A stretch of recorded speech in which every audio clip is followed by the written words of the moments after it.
Kasus tindak pidana perdagangan orang dengan korban 2 pelajar SMP asal Bandar Lampung berhasil diungkap Polda Lampung. Kedua korban diduga diperjualbelikan dengan modus dijadikan tenaga terapis di Surabaya.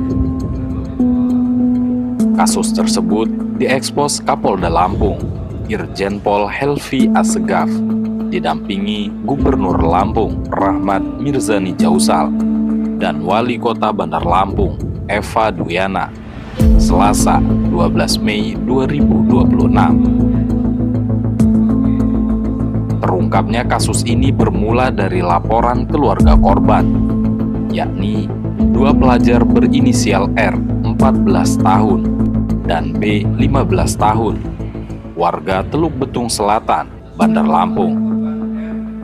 Berdasarkan hasil pemeriksaan, pelaku berinisial S 17 tahun awalnya menjanjikan pekerjaan sebagai tenaga terapis kepada kedua korban.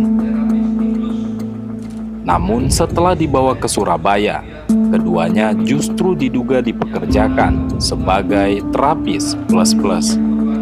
Pada korban untuk bekerja sebagai terapis plus-plus dengan gaji senilai 2 juta rupiah per minggu, yang mana keuntungan anak dari setiap korban yang menerima tamu pijat plus-plus yaitu menerima uang senilai 30.000.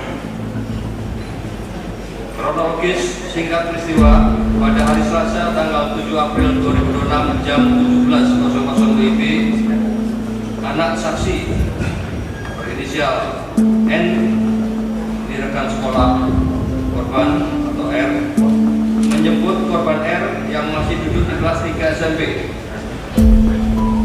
kemudian mengantarkan korban R ke rumah inisial SA tersangka SAS, lalu meninggalkan korban R di rumah tersebut dengan mengatakan bahwa apabila pekerja nantinya akan mendapatkan uang sebesar 2 juta rupiah per minggu serta dapat membeli handphone, iPhone, dan sepeda motor.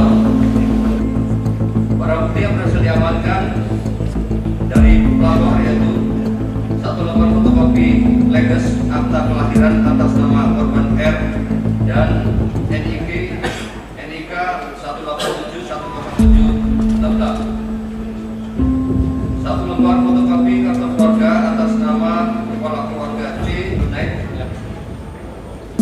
Kemudian pasal yang dipersangkakan yaitu pasal 2 junto pasal 17 Undang-Undang Republik Indonesia Nomor 21 Tahun 2007 tentang pemberantasan tindak pidana perdagangan orang, yang pengajuannya diganti dengan pasal 455 ayat 1 KUHP junto pasal 622 ayat 1 huruf G dan ayat 9 Undang-Undang Nomor 1 2023 dengan ancaman hukuman penjara selama-lamanya 15 tahun penjara.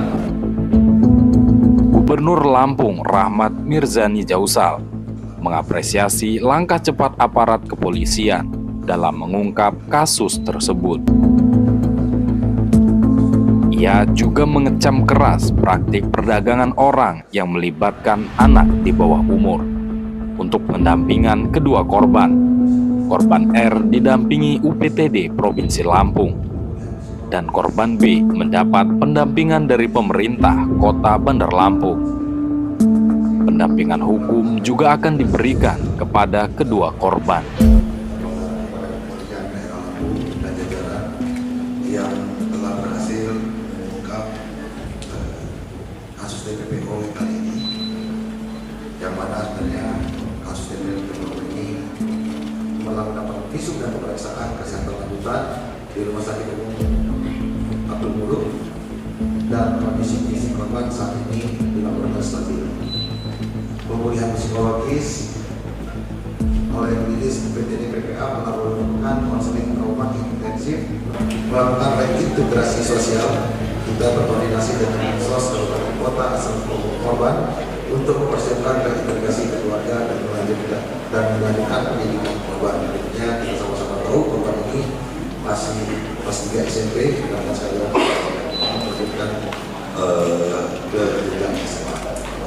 Di sini saya sebagai gubernur menegaskan pemerintah Provinsi Lampung berkomitmen penuh melindungi anak di Provinsi Lampung dari segala bentuk kekerasan dan eksploitasi.